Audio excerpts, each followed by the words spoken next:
¿Hace cuánto que no escribes una dirección web? O sea, de verdad, ni Google ni YouTube. Tampoco abrir una aplicación ni pinchar un enlace que te mandaron. Digo escribir una dirección porque sabías exactamente a dónde querías ir. Piénsalo por un segundo, porque aquí hay una pista bastante buena de lo que pasó con Internet. La red, en teoría, era eso, una red.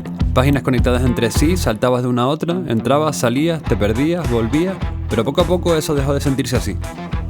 Cada gran sitio empezó a convertirse en una entidad separada. Google dejó de ser solo una web y se convirtió en la puerta de entrada a Internet. Ya casi no navegas por Internet, entras en recintos cerrados, y dentro de cada uno hay una cosa decidiendo lo que ves primero, y también decidiendo lo que no vas a ver. Esa cosa es el llamado algoritmo, probablemente una de las fuerzas que más ha cambiado Internet. Durante mucho tiempo en Internet había millones de sitios pequeños, foros, blogs, páginas personales, portales. El encanto estaba precisamente ahí, en que nadie te guiaba demasiado. Todo lo nuevo que encontrabas parecía un descubrimiento. Pero claro, Internet crecía. Y cuanto más crecía, más aparecía un problema muy simple. Había demasiado de todo. Demasiadas páginas, demasiados enlaces, demasiado ruido. Y ahí entran dos nombres clave, Larry Page y Sergey Brin. No sé si te sonarán mucho los nombres, pero son los creadores de Google y bueno, la segunda y tercera personas más ricas del mundo. Say something like that. También crearon el sistema PageRank, la lógica que convirtió la maraña de la web en algo ordenable. La idea era sencilla, si muchas páginas importantes te enlazan a otra, a lo mejor esa otra también es importante. Era algo inocente, no parecía una máquina decidiendo por ti, parecía un bibliotecario poniendo un poco de orden en el caos. Ese es el punto importante. El algoritmo supuestamente nace como una solución, pero muchas veces las cosas que cambian el mundo no empiezan siendo siniestras, empiezan siendo útiles. Ordenar páginas era una cosa, ordenar personas ya era otra. Porque una vez descubres que puedes decidir qué resultado aparece antes, la tentación siguiente es evidente.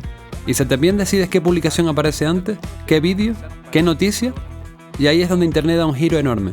Ya no se trata solo de ayudarte a encontrar cosas, se trata de ponerte cosas delante sin esperar a que las busques. Y uno de los grandes momentos de ese cambio fue el feed de Facebook. Cuando aparece pasa algo importantísimo. La actividad deja de estar quieta en perfiles esperando a que tú vayas y ahora la actividad viene directamente a ti. Parece una tontería, pero no lo es. Es un cambio de arquitectura mental. La plataforma deja de ser una colección de páginas y se convierte en una corriente, literalmente una cinta transportadora. Ya no visitas tanto, recibes. Y cuando recibes en vez de buscar, alguien tiene que decidir el orden. Y lo curioso es que cuando apareció el feed mucha gente lo odiaba, les parecía invasivo, raro, casi violento. Hubo grupos de protesta enormes de cientos de miles de usuarios y la ironía que fue el propio feed el que ayudó a extender esa protesta. O sea, incluso cuando la gente lo rechazó, ya estaban aprendiendo a vivir dentro de él. El feed nos parece una cosa normal porque llevamos demasiados años dentro de él, pero si lo piensas bien, es una cosa rarísima. Tú entras en una aplicación y antes de que hagas nada, ya hay una selección hecha para ti. No ves todo, ves una mezcla calculada. No necesariamente lo más reciente, ni lo más importante, ni mucho menos lo más veraz. Ves lo que el sistema cree que tiene más probabilidades de funcionar para ti. Antes Internet estaba más cerca de una biblioteca desordenada. Hoy en día parece una televisión que se escaleta automáticamente para cada persona. No hay una portada común ni un mismo orden. Cada usuario recibe una versión distinta. Eso es importantísimo porque rompe la vieja idea de un espacio público digital. Ya no estamos todos mirando el mismo escaparate, cada uno recibe el suyo. Y en realidad esta personalización empezó a avanzar mucho antes de lo que la mayoría de la gente se cree. En 2009 Google anunció que también empezaría a personalizar resultados para usuarios que ni siquiera habían iniciado sesión, usando hasta 180 días de actividad asociados a una cookie anónima. No somos racionales todo el tiempo. El algoritmo no tiene por qué ser inteligente como una persona para dominar el entorno. Le basta con aprender patrones. ¿Qué te hace frenar el pulgar? ¿Qué te hace mirar 2 segundos más? ¿Qué te hace comentar? ¿Compartir? ¿Qué te hace indignarte? Y entonces, como ya dijimos, la emoción se vuelve medible. Y cuando una emoción se puede medir, se puede optimizar. Da igual que sea curiosidad, rabia, morbo o miedo. Si genera señal, cuenta. Y si cuenta, el sistema lo premia. Por eso el algoritmo no siempre te enseña lo mejor. Te enseña lo más eficaz para ti. Hubo un momento en el que ya no se trataba solo de medir cómo reaccionabas, también de comprobar que si cambiando lo que veías, podían cambiar un poco cómo te expresabas después. En 2014 se publicó un estudio hecho sobre Facebook con 700.000 personas que concluía que los estados emocionales podían contagiarse a través de lo que la red le enseñaba en el feed.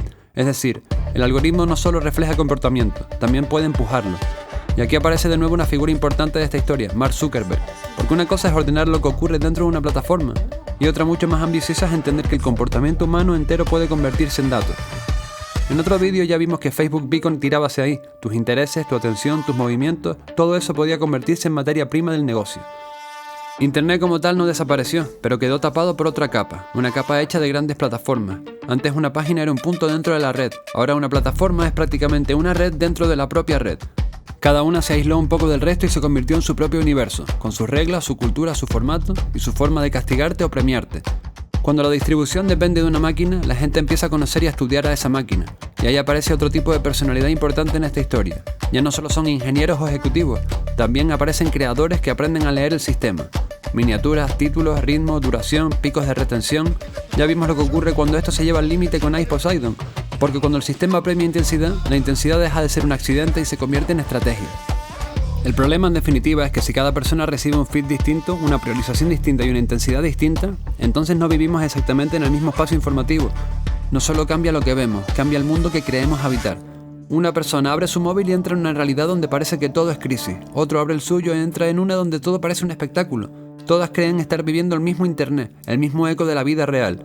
Pero no, están viviendo versiones personalizadas del mundo. Solemos pensar en el algoritmo como una cosa que recomienda. Pero recomendar es elegir, y elegir implica dos movimientos, subir unas cosas y bajar otras. Y lo inquietante de eso es que con el tiempo, este poder ha quedado en manos de empresas privadas con sistemas internos que casi nadie entiende desde fuera. Ni siquiera hace falta imaginar una conspiración. Ese es el punto incómodo. No es necesariamente que haya un plan maestro, es que hay infraestructuras privadas editando parte de la conversación pública mundial. Está claro que el algoritmo terminó por volverse costumbre, y al final terminó convirtiéndose en una de las fuerzas invisibles que más condicionan lo que vemos, lo que creemos y lo que compartimos. Ya casi no conocemos la red. Entramos en unos pocos recintos cerrados y dejamos que dentro de ellos una máquina decida el orden del mundo. No el mundo entero, pero sí el trozo de mundo que cabe en una pantalla. Y hoy, para millones de personas, ese trozo de mundo es casi todo el mundo.